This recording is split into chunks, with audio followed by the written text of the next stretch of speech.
Përshëndetje të nderuar zonja dhe zotërim, përshëndetje të dashur miq. Besoj që të gjithë jeni kureshtar të dini se si e kanë ngrënë mëngjesin Egli dhe Gjesti. Unë e di që ato kanë ngrënë një mëngjes spektakolar brenda ambienteve të Hotel Makut në Tiranë, aty ku Gjesti është i pozicionuar dhe kush ka qenë sherbeti që i ka shoqëruar ditën e sotme dhe që kanë kaluar një super moment fantastik. Ka qenë Ejona. Kush është Ejona? Është motra e Eglit, apo si themi ne, tash i veriorët i themi baldëska, ju gorët nuk e di, po do ma shkruani në komente si i thoni. Unë të gjithë këtë momentin e bukur jam munduar ta shpreh në ca fjalë për ta ndarë së bashku me ju. Në një nga mëngjeset më të butë të pranverës në Tiranë, në ambientet e luksoze të Hotel Makut, ndodhi ajo që shumë fansa e kishin hamendësuar prej kohësh, por që sot mori formën e një realiteti të bukur dhe të papritur. Egli, Tako dhe Gjesti u panë së bashku duke pirë kafe, duke ndarë mëngjesin dhe më shumë se gjithçka, duke ndarë buzëqeshje që flisnin më shumë se çdo fjalë. Të shoqëruar nga motra e Eglit, Ejona Tako, ky takim i vogël por domethënës u shndrua në një moment të paharrueshëm për të tre. Burime shumë të afërta me familjen Tako kanë konfirmuar për ne se kjo ka qenë një ditë e mbushur me pozitivitet, energji të mirë dhe sinqeritet të rrallë. Një ditë që shënon ndoshta një fillim të ri për dy njerëz që tashmë nuk janë vetëm figura publike, por shembuj të ndjeshmërisë dhe dashurisë së pastër. Sipas burimeve, takimi ishte krejt i natyrshëm, pa zhurmë, pa pretendime. Egli dhe Gjesti, që prej daljes së këtij të fundit nga Big Brother VIP, kanë pasur kontakte të afërta, por sot ishte hera e parë që ndanë një moment pak më të gjerë, edhe pse në një ambient të qetë larg syve të kuriozve. Mëngjesi i tyre filloi me një kafe e disa pjata të thjeshta tradicionale shqiptare, por ajo që bëri vërtet diferencën ishte energjia mes tyre.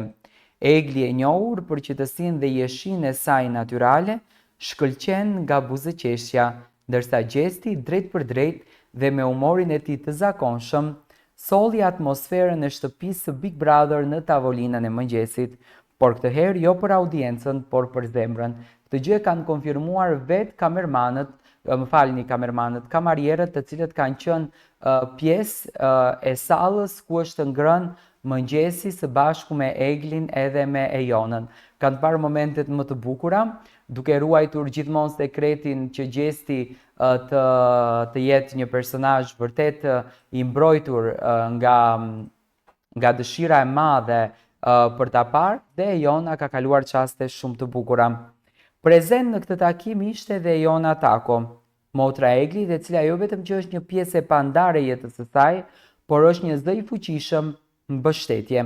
Ajo e ka shprehur hapur se është shumë e lumtur që Egli është kaq e gëzuar dhe e qetë pranë Gjestit. Mes batutave, kujtimeve dhe momenteve të ngrohta, të tre kaluan një mëngjes që u kthye në një kujtim të bukur, një moment reflektimi për rrugët që kanë përshkruar dhe shpresat për të ardhmen. Ejona nuk fshihte emocionin që e motra e saj, një vajzë e edukuar, e ndjeshme dhe e përmbajtur, po gjente dikë që jo vetëm e kupton, por edhe e respekton thellësisht. Për të gjitha ata që i kanë ndjekur nga larg, ky takim është më shumë se një mëngjes i zakonshëm. Ai simbolizon fillimin e diçka të reje dhe të natyrshme. Egli dhe Gjesti kanë zgjedhur të ndajnë momente të vogla të thjeshta, por që kanë një peshë të madhe kur vijnë nga dy njerëz që kanë kaluar shumë, si e cili në mënyrën e vet. Kohët e fundit, gjithnjë më shumë njerëzit janë të prirur t'i besojnë lidhjeve që ndërtohen në heshtje, larg rrjeteve sociale dhe pompës së medjave. Dhe duket se kjo është edhe rruga që ka zgjedhur Egli dhe Gjesti, të ndërtoj diçka reale, pa presion, pa skenar, vetëm me ndjenja të vërteta dhe respekt reciprok. Burime të sigurta nga rrethi i ngushtë i familjes Tako konfirmojnë se familja është shumë e lumtur për zgjedhjen e Eglit. Ata shohin te Gjesti jo vetëm një djalë karizmatik dhe i dashur për publikun, por mbi të gjitha një njerëz që ka kaluar sfidat me kokën lart dhe me zemrën e pastër. Dhe kjo është ajo që vlerësohet më shumë nga njerëzit e afërt të Eglit. që ajo është për krah një personi që e do për atë që është, jo për famën apo ekranin. Pavarësisht nëse ky është fillimi një historie dashurie apo një miqësie të rrallë, një gjë është e sigurt.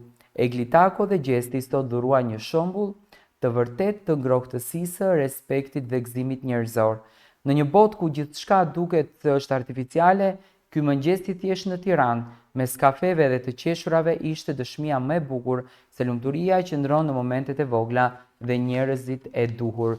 Ky ishte momenti më i bukur që ditën e sotme në ambientet e hotelit Luksos në qytetin e Tiranës, ku produksioni Top Channel ka bërë akomodimin e Gjestit. Për sa ditë Gjesti do të qëndrojë në Shqipëri, do të qëndrojë po në hotelin Mak. Motra e Eglit, Jona, ka vajtur në vizitë për të takuar dhëndrin e ri tashmë të familjes, por njëkohësisht edhe për të ndarë disa momente të bukura, jo në këndin e dhëndrit, me patjetër, por në këndin e një personazhit i cili ka qenë shumë i afërt me Eglin.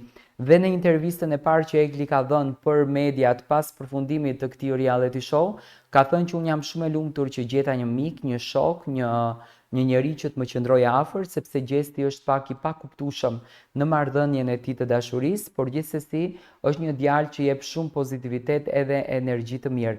Këto kanë qenë në fakt fjalët e Eglit për marrëdhënien që ka ndërtuar me Gjestin, për dashurinë që ka ndërtuar me Gjestin dhe për momentin e bukur që kanë kaluar sot së bashku.